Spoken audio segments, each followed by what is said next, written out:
Marcos capítulo 2, de 13 a 17. Muitas pessoas perguntam qual é a versão que nós usamos.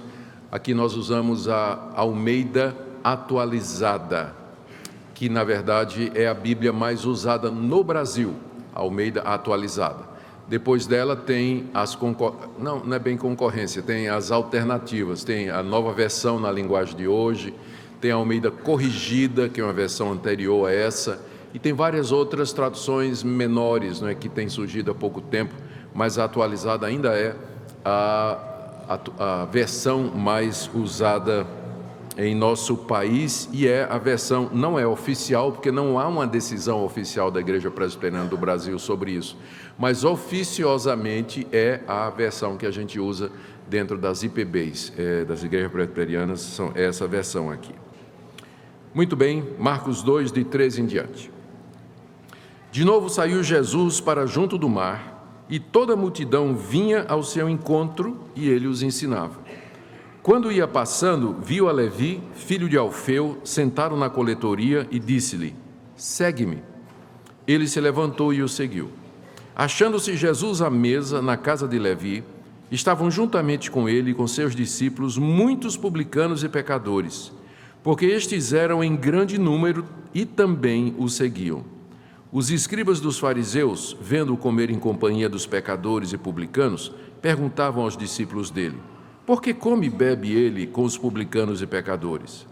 Tendo Jesus ouvido isso, respondeu-lhes: os sãos não precisam de médico, e sim os doentes. Não vim chamar justos, e sim pecadores. Oremos. Senhor, nós te damos graças pela tua palavra revelada, escrita. Te damos graças porque são palavras de vida. Nós pedimos que teu bendito Espírito Santo nos ilumine na compreensão das mesmas agora. Que o Senhor fale ao nosso coração. Queremos ver Jesus, queremos aprender mais dele, queremos servi-lo de todo o coração. Por isso pedimos que o Senhor abra os olhos do nosso entendimento para vermos as maravilhas da tua lei. Em nome de Jesus. Amém. Irmãos, na mensagem anterior, nós vimos como Jesus, na cidade de Cafarnaum, ele havia curado um paralítico na presença de todos, depois de perdoar os pecados deles. Esse relato está aí no capítulo 2, de 1 a 12, foi a última mensagem que nós vimos na sequência no Evangelho de Marcos. Jesus está em casa, cercado de uma multidão, ensinando a palavra. Amigos de um paralítico o trazem diante de Jesus, através daquela abertura no teto, na expectativa de que Jesus curasse o homem. Jesus, surpreendentemente, diz que perdoa os pecados do homem. E isso provoca a indignação de alguns líderes religiosos que já há algum tempo estavam seguindo Jesus, porque com as grandes multidões que o seguiam, a liderança religiosa começou a ficar preocupada. Então já tinha gente seguindo Jesus, dos líderes religiosos, para entender quem era Jesus, o que é que ele queria, quais eram as suas intenções. E quando eles viram Jesus perdoar os pecados do paralítico, eles ficaram escandalizados, porque eles sabiam que Deus, e somente Deus, podia perdoar pecados. E quem era aquele homem que se dirigia para uma outra pessoa e diz: os teus pecados estão perdoados? Com que autoridade ele fazia isso? E ali começou o conflito entre Jesus e os fariseus e outros líderes religiosos, sobre os quais eu vou falar daqui a pouco. O que nós temos aqui diante de nós, e que nós acabamos de ler, é o segundo conflito entre Jesus e essas pessoas. É o segundo registro que Marcos faz de uma polêmica, de mais uma polêmica entre Jesus e os fariseus. E como na primeira, foi Jesus que começou. Parece que todas as polêmicas, quem começa é Jesus, não é? Ele primeiro provoca os fariseus curando, perdoando um pecador na frente deles, e agora ele provoca os fariseus indo comer na casa de pecadores e publicanos. Nós vamos ver esse episódio e tirar algumas lições importantes para a nossa vida, na expectativa de que Deus abençoe essa exposição na sua vida e na nossa. Primeiro, o relato nos mostra Jesus chamando um publicano, um coletor de impostos chamado Levi. Está aí nos versos 13 a 14. Diz aí que Jesus saiu para junto do mar, o mar aqui era o mar da Galileia. Toda a multidão via ao seu encontro e ele os ensinava. Quando ia passando, viu Levi, filho de Alfeu, sentado na coletoria e disse: segue-me. E Levi então se levantou e seguiu Jesus. Esse Levi era um judeu, o nome do pai dele era Alfeu, e ele tinha por profissão cobrar impostos. E o apelido daqueles cobradores de impostos era publicano. Esse era o nome que se dava para aqueles que trabalhavam na coletoria, arrecadando impostos. O nome dele, nós sabemos por causa do Evangelho de Mateus, que narra o mesmo episódio. Ele tinha outro nome pelo qual ele é mais conhecido. Ele é Mateus. Ele vai ser um dos 12 que Jesus haverá de chamar para compor o colégio apostólico, e será esse homem que vai escrever o Evangelho de Mateus. A profissão dele era cobrador de impostos, ele era publicano, ficava lá na coletoria. Os publicanos, eles eram muito odiados pelo seu povo, muito odiados. A situação era o seguinte: os judeus, eles eram vassalos do Império Romano. Eles estavam entre as muitas nações conquistadas pelo Império Romano e eles eram tributários de Roma. Eles tinham que pagar impostos, pagar taxas, como todos os habitantes dos demais países que estavam debaixo do jugo do Império Romano. E o Império Romano destacava reis locais, prepostos e representantes para governar estes países. E no caso de Israel, era a dinastia do rei Herodes. O rei Herodes era um vassalo do imperador e ele governava toda a Palestina e a Judéia, e os impostos eram arrecadados através daqueles publicanos e coletores que trabalhavam para o rei Herodes. E essa era a profissão desse homem chamado Levi. Os impostos eram de dois tipos. Tinha um imposto per capita. Então, a partir de uma certa idade, o homem pagava uma taxa, cada pessoa pagava uma taxa, as mulheres eram isentas. Coisa boa, não é? Mas os homens pagavam uma taxa por cabeça, e havia também as taxas sobre as vendas do produto. Então, qualquer comércio era taxado. Se teve lucro, era taxado. Parece bastante familiar, não é? E esses judeus, eles tinham por profissão coletar esses impostos dos seus contemporâneos e passar para o rei Herodes, que por sua vez passava também para o Império Romano. Então, havia essas coletorias que eram uma espécie de alfândega. Se você saía de uma cidade para outra, cidade importante, ou cruzava as fronteiras de uma província para outra, na entrada e na saída tinha lá a alfândega ou a coletoria, onde esses cobradores de impostos ficavam para cobrar das pessoas, dos comerciantes e dos indivíduos, não é? E o que é que eles faziam? Eles cobravam esses impostos, repassavam e ficavam com uma comissão. Havia uma proporção que era acordada lá e ele guardava uma parte dos impostos para ele. Era assim que ele ganhava a sua vida. Mas os publicanos ou coletores de impostos eram conhecidos por serem desonestos, agressivos, intimidadores e de roubar o próprio povo, porque eles aumentavam o valor dos impostos. Aumentavam muito, às vezes duplicavam o valor dos impostos, exatamente para ganhar dinheiro. Todos os publicanos que aparecem aqui no Novo Testamento, inclusive um muito famoso chamado Zaqueu, todos eles eram ricos. Ricos. Por quê? Porque eles ganhavam muito dinheiro com essa questão da cobrança dos impostos, porque eles podiam aumentar o que eles queriam. Por isso, como eu disse, eles eram odiados pelos seus contemporâneos. Os outros judeus não gostavam dos publicanos, que eram judeus coletores. Eles evitavam contato com os publicanos e eles eram excluídos da sinagoga. Levi não podia frequentar a sinagoga, muito menos Zaqueu. Eles eram considerados como sendo renegados do próprio povo, traidores de Deus e do povo de Deus. Muito bem, é essa pessoa que Jesus resolve chamar. Diz aqui o texto que Jesus estava passando ao largo do mar da Galileia, diz aqui que ele retornou para os lados do mar, não era o mar aqui, é o mar da Galileia, que na verdade é um grande lago, e uma multidão o seguia como sempre. Jesus estava ministrando a palavra, está aí no verso 13, quando ele passa no que provavelmente era a cidade de Cafarnaum. Cafarnaum ficava bem na fronteira entre o reino de Filipe e o reino de Herodes Antipas. Portanto, era uma cidade onde tinha uma coletoria, uma espécie de alfândega, e Levi era um dos coletores de impostos ali. Jesus está passando por ali, ele vê Levi sentado na coletoria, fazendo o trabalho dele, e Jesus o chama com uma palavra apenas. Jesus diz para ele: segue-me, segue-me.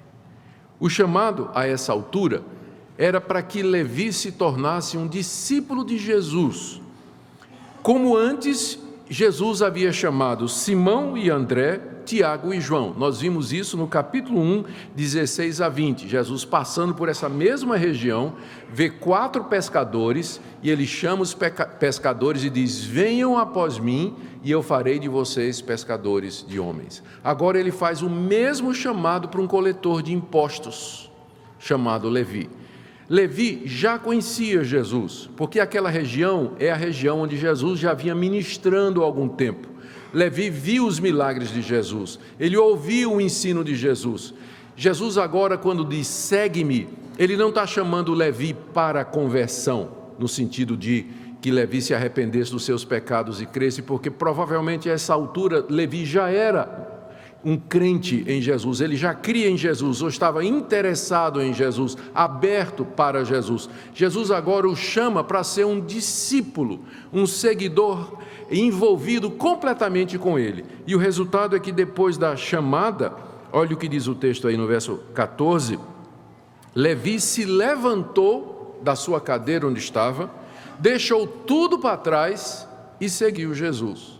Levi abandonou aquela profissão vantajosa e se uniu àquele pregador, aquele homem, líder que estava impressionando as multidões e nunca mais voltou atrás. Segue-me. Ele levantou-se, ouviu o chamado e dedicou-se a partir daquele dia a Jesus Cristo inteiramente, deixando para trás uma profissão extremamente valiosa e vantajosa. Movido de alegria, provavelmente, e também com o interesse de evangelizar os seus amigos, Levi então resolveu dar um grande banquete na sua casa. Ele era um homem de posses, conhecia outros da sua profissão, tinha vários amigos, e ele então convida Jesus e os que já eram discípulos para comer na casa dele. Diz aí o verso 15: achando-se Jesus à mesa na casa de Levi, estavam juntamente com ele e com seus discípulos muitos publicanos e pecadores, porque estes eram em grande número e também o seguiam. O Evangelho de Lucas e o Evangelho de Mateus, que complementam essa história, dizem que Levi deu esse banquete. Foi uma iniciativa de Levi. Reuniu seus amigos, reuniu seus colegas de profissão, chamou Jesus, chamou seus discípulos. A mesma coisa com o que aconteceu com Zaqueu, que deu também um grande banquete quando Jesus disse que ia pousar na casa dele. Aqui está Levi então com todas estas pessoas. Aqui o texto nos diz que haviam 2 grupos convidados por Levi e que estavam presentes naquele banquete. Um eram os publicanos, eram os colegas de profissão. Então, provavelmente isso deve ter acontecido ou no horário do almoço ou no final da tarde, quando os judeus paravam de trabalhar. Mas havia também um outro grupo, que aqui é chamado de pecadores. Eles eram chamados de pecadores não porque eles tinham uma vida irregular, tipo, viviam na prostituição, eram ladrões, assassinos ou coisa do gênero, mas porque eles não cumpriam as leis estabelecidas pelos fariseus. Os fariseus haviam criado regras, como por exemplo, quando você vem do mercado, você tem que lavar as mãos. No dia de sábado, você só pode caminhar 1 quilômetro. São leis que não estão no Antigo Testamento, mas que os fariseus fizeram e jogaram em cima do povo. Eles mesmos não faziam isso, mas eles exigiam isso do povo. Então, na época de Jesus, havia muito desse tipo de lei humana, tradição humana criada pelos religiosos. E quem não seguisse à risca a instrução dos fariseus e a religião dos fariseus era considerado pecador. Então o pecador aqui é no sentido religioso, alguém que não seguia a religião dos fariseus, que eram os líderes religiosos da nação de Israel. Então havia muitos que não tinham condição de fazer isso.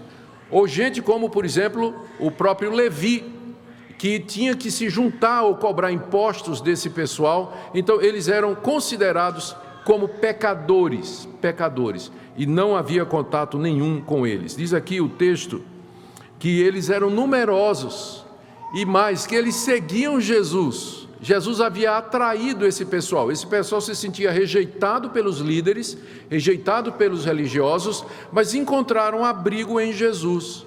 E muitos seguiam o Senhor Jesus, como diz aqui o texto, no final do verso 15, eles eram em grande número e também seguiam Jesus.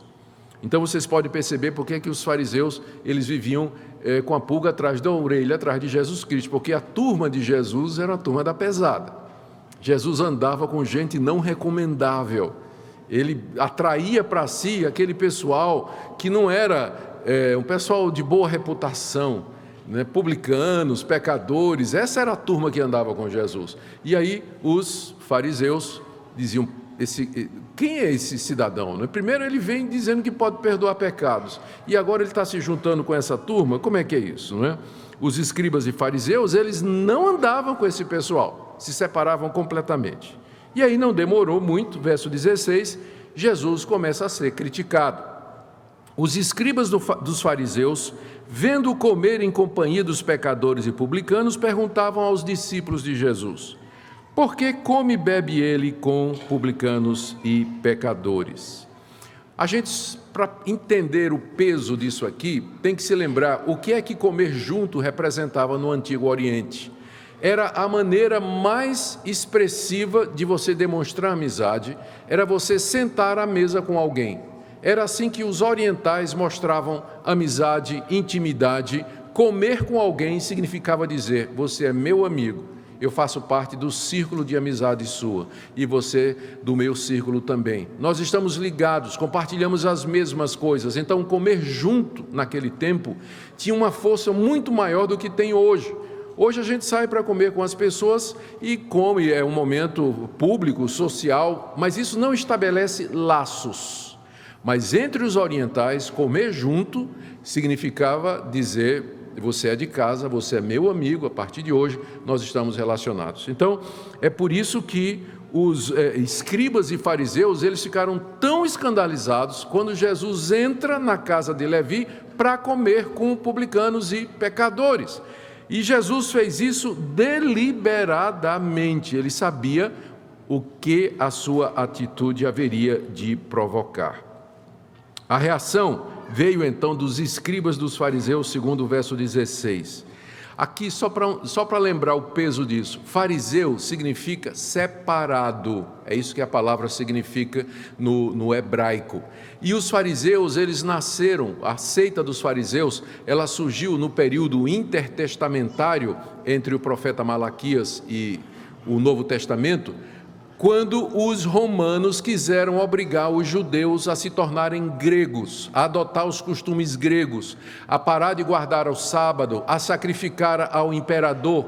Então, um grupo de judeus, encabeçado pelos Macabeus, a família dos Macabeus, se levantou e lutou contra os romanos e não aceitava de jeito nenhum a chamada helenização. E desse grupo, dessa linha de sacerdotes macabeus, é que vieram os fariseus, os separados, aqueles que queriam manter a pureza da religião, que lutavam contra coisas estranhas na religião que Deus havia dado a Moisés.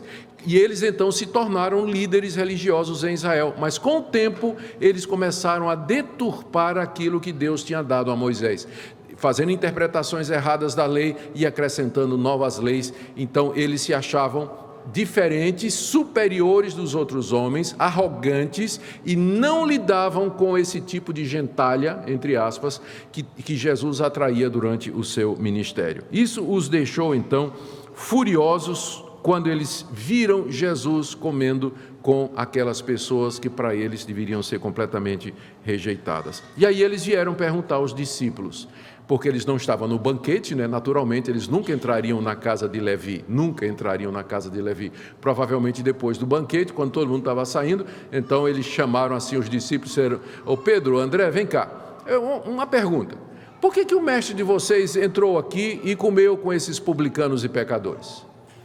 Como é que ele pode, num momento, dizer, perdoados estão os teus pecados, ele se chama do Filho do Homem, faz sinais e prodígios, mas anda com essa gente,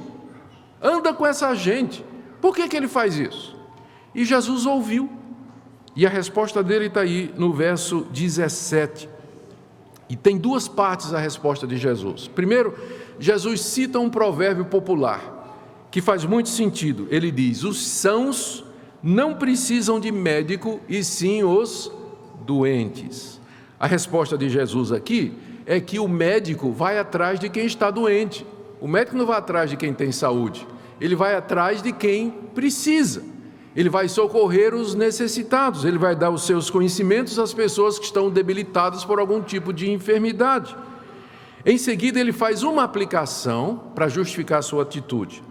Depois de dizer, quem está bom não precisa de médico e sim quem está doente, ele diz, eu não vim chamar justos, mas pecadores. Eu não vim chamar justos, mas pecadores. Aqui Jesus define a sua missão. Ele veio ao mundo como um médico. Só que ele veio curar pessoas de uma doença que é a pior de todas, que é pior do que qualquer doença física. Ele veio curar as pessoas da doença do pecado, que é a raiz de todas as outras, que mata não somente o corpo, mas destrói e condena a alma e o espírito eternamente. Essa foi a razão pela qual ele veio ao mundo. Por isso Jesus veio se associar e veio buscar aquelas pessoas que se reconhecem pecadoras. Esse é o ponto aqui. Aqui ele está fazendo uma crítica aos escribas e fariseus, porque eles se julgavam justos. Eles achavam que não tinham pecado diante de Deus. Por isso Jesus era uma figura estranha para eles. Era uma figura estranha, por isso que eles não entendiam aquilo que Jesus estava fazendo. Os fariseus não se juntavam com os pecadores porque não queriam se contaminar. Mas Jesus mostra que quando ele chegava junto aos pecadores, ele não ficaria contaminado, mas na verdade ele seria uma bênção na vida daquelas pessoas, Lucas acrescenta aqui que Jesus disse assim, eu não vim chamar os justos, isto é, aqueles que pensam que são justos, mas pecadores ao arrependimento. E essa expressão que Lucas coloca completa o que Marcos diz. É isso que Jesus veio fazer. Ele veio chamar pessoas que são pecadores a se arrependerem dos seus pecados, a crerem nele e assim entrar no reino de Deus. Os fariseus achavam que eram justos, achavam que não precisavam de arrependimento, que não precisavam de cura, por isso eles não se interessavam por Jesus, eles rejeitaram Jesus e eles perseguiram Jesus e finalmente eles vão entregar Jesus Cristo à morte, porque eles não entenderam a razão pela qual Jesus veio. Jesus já tinha provado que ele tinha poder para fazer isso, quando ele, poucos dias antes, ele perdoou um paralítico e provou que ele tinha poder para perdoar, levantando aquele paralítico com sua palavra na presença de todos, porque o que é mais fácil? Dizer, perdoados estão os teus pecados, ou dizer ao paralítico, levanta-te e anda? Para provar que ele tinha autoridade para perdoar pecados, ele disse ao paralítico, levanta-te e anda. E o paralítico se levantou e andou na frente de todo mundo. Então todo mundo tinha visto isso, os fariseus tinham visto isso.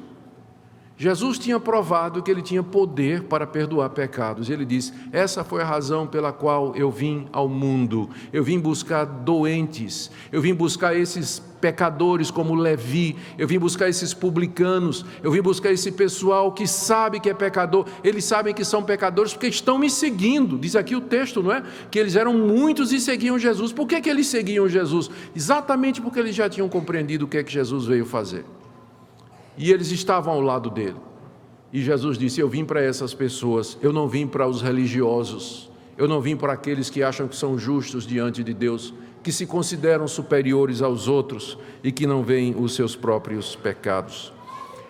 Aqui Mateus nos diz que Jesus cita Oséias capítulo 6, verso 6, onde está escrito, misericórdia quero e não sacrifícios. Jesus, segundo Mateus, que estava lá, não é? Ele viu tudo isso. Mateus, quando registrou, ele lembrou que Jesus também disse, vão e aprendam o que está escrito: eu quero misericórdia e não sacrifícios. Ou seja, Deus valoriza a misericórdia. A misericórdia é você tratar com compaixão, com bondade e favor pessoas que não merecem. Essa atitude Deus valoriza mais do que a religiosidade de quem vai oferecer sacrifícios. Jesus disse: aprendam a respeito de Deus, quem é Deus e o que Ele deseja de nós: misericórdia e não sacrifícios. Queridos, que passagem maravilhosa. O que é que nós podemos aprender dela? E eu destaquei aqui 3 pontos para terminar a nossa mensagem nessa manhã. Primeiro, aqui Marcos, mais uma vez, dentro do propósito geral do seu evangelho, ele mostra o poder e a autoridade de Jesus. O poder e a autoridade de Jesus ficam revelados quando ele passa por uma coletoria, se dirige a um publicano e diz: segue-me. E aquele homem se levanta, deixa aquele emprego vantajoso, deixa tudo para trás e ele simplesmente segue Jesus. Quem é esse que tem essa autoridade de chamar homens e dizer: siga-me? E as pessoas ouvem e elas não resistem e elas caminham atrás de Jesus, como ele tinha feito com 4 pescadores, como nós vimos no capítulo 1. O chamado irresistível de Cristo, quando a sua voz convence, persuade, ele chama e as pessoas obedecem. Não há como resistir ao chamado dele, quando ele é feito de forma eficaz. É isso que Marcos quer mostrar, a autoridade de Jesus. Também quando Jesus confronta os líderes religiosos da sua época, quando Jesus afronta os líderes religiosos da sua época, Jesus está se colocando acima deles, como dizendo assim: essas leis que vocês fizeram, elas não valem nada diante de Deus. Eu sei qual é a verdade, qual é o caminho de Jesus. Isso que vocês estão fazendo aí é outra religião, é outra coisa. Então Marcos apresenta Jesus como se colocando acima dos religiosos de Israel daquela época. Isso está dentro do alvo de Marcos quando escreveu esse evangelho, que era mostrar que aquele que morreu numa cruz era, na verdade, o poderoso Filho de Deus. Marcos também aqui está mostrando a razão, em segundo lugar, a razão pela qual Jesus Cristo veio ao mundo. Essa é a razão pela qual ele morreu, ou vai morrer na cruz do Calvário, exatamente para salvar os doentes espirituais da doença do pecado. Terceiro lugar, quando Marcos escreveu esse evangelho, isso aí por meados da década de 60, fazia já 30 e poucos anos que Jesus tinha morrido, muitos pecadores, gentios e publicanos haviam se arrependido, agora através da pregação dos apóstolos, estavam entrando na igreja, eles eram batizados em nome de Jesus Cristo. A missão entre os gentios, através de Paulo, já tinha avançado muito, já tinha chegado em Roma. Ao relatar um texto como esse, Marcos está dizendo que os pecadores e publicanos eram para ser recebidos na igreja, era para serem tratados como irmãos pelos judeus e para serem recebidos em plena comunhão. E essa é uma lição importante para nós hoje. A igreja é feita de pecadores, ela não é feita de justos, ela não é feita de pessoas que não têm pecado. E a essência do cristianismo é esse relacionamento baseado na misericórdia de Deus, e não numa religião de regras, de normas. É isso que esse texto nos ensina. Esse era o tipo de gente que andava com Jesus, arrependido dos seus pecados e que estava com ele porque queria misericórdia e queria perdão.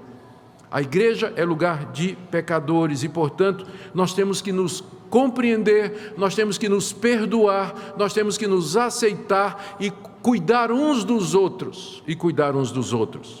Marcos também mostra aqui, mais um ponto, que Jesus desafia as tradições e costumes da sua época que não estavam de acordo com a palavra de Deus. E esse quadro se repete através da história da igreja. Com o tempo, as igrejas começam a colocar coisas na sua liturgia, na sua prática, na sua pregação, que não estão de acordo com a palavra de Deus. Isso aconteceu durante a história. O episódio mais conhecido é o que aconteceu durante a Idade Média, quando a igreja cristã da época acrescentou coisas como mediação dos santos, a ideia do purgatório, a mediação de Maria, o papado, tudo isso foi sendo acrescentado. Então, a igreja tem essa tendência de trazer coisas do homem, tradições humanas e práticas humanas para dentro dela. E aí essas coisas adquirem um status de santo, de sagrado. Jesus veio e arrebentou com tudo isso na época dele. Porque a Bíblia e somente a Bíblia é a nossa regra.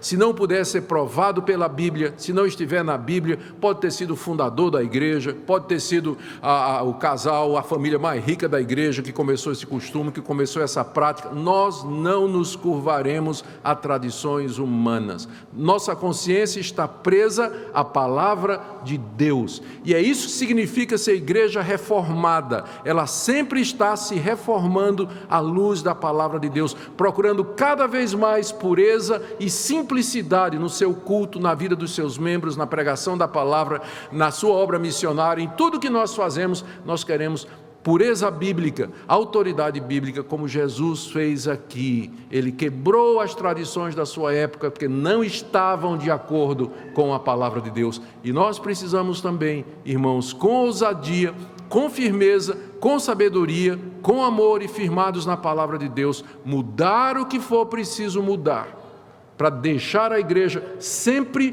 baseada na palavra de Deus. Eu termino com uma palavra aqui, àqueles que sabem que são pecadores e que precisam de perdão. O cristianismo foi feito exatamente para você. É isso que distingue o cristianismo de todas as outras religiões. Nas outras religiões, o pecador tem que fazer alguma coisa para se tornar filho de Deus. O cristianismo diz: eu primeiro te perdoo, te faço filho de Deus, e então você vai andar de acordo com a vontade de Deus. Se você sabe que é um pecador, sabe que falhou, sabe que tem errado, sua vida está uma bagunça, sua vida está toda errada, Cristo veio exatamente para pessoas como você. E Ele convida a você e a mim e a todos que sabem que sua vida está bagunçada, manchada pelo pecado, a que venhamos a Ele, arrependidos. Ele veio nos chamar ao arrependimento, para que nós o sigamos e recebamos o perdão de pecados. E aqui eu queria que você também se examinasse, você que talvez olha para os outros de cima para baixo, você que tem esse espírito crítico, de censura, de julgamento, e que sempre está vendo os defeitos dos outros e não vê os seus. Jesus falou muito contra isso. Por que é que você vê o cisco no olho do seu irmão e não vê a trave no seu olho? Ele chamou isso de julgamento hipócrita. Nós também somos desafiados por esse texto a examinar a nossa vida. Esperamos somente na graça de Deus? A nossa esperança é o que Cristo Jesus fez na cruz? Ou eu me considero um religioso porque eu sou bonzinho, porque minha vida é legal, porque eu cumpro as minhas obrigações, vou de casa para o trabalho, do trabalho para casa, não traio a minha mulher, cumpro os meus deveres, pago os meus impostos? Em que é que você baseia seu relacionamento com Deus? Na sua moralidade? Na sua religiosidade? Isso não vale absolutamente nada diante de Deus. Só tem uma maneira de nós nos chegarmos a Deus: quebrantados, arrependidos, humildes e dizendo: Senhor Jesus, eu sou um pecador, sou manchado pelo pecado, e a minha expectativa, a minha esperança está apenas em Ti, porque Tu viestes não para os justos, mas para chamar pecadores ao arrependimento. Que Deus nos dê graça para que nós sejamos como Jesus, compassivos, perdoadores, acolhendo em plena comunhão todos aqueles que Jesus chamou para a sua glória e para o seu reino. Oremos. Ó Deus, Tu queres misericórdia e não sacrifícios. Tu amas, ó Senhor, aqueles que, arrependidos, se curvam diante de Ti, suplicando perdão, porque Tu és um Deus que tem prazer em perdoar. Eu quero orar que nesta manhã Teu Espírito Santo aplique essa palavra àquele coração que está aqui nesta manhã, sobrecarregado pela culpa, pelo pecado, que possa encontrar alívio e descanso em Ti, Salvador. Ó Jesus amado, recebe todo o coração contrito nessa manhã. Por amor do Teu nome oramos. Amém.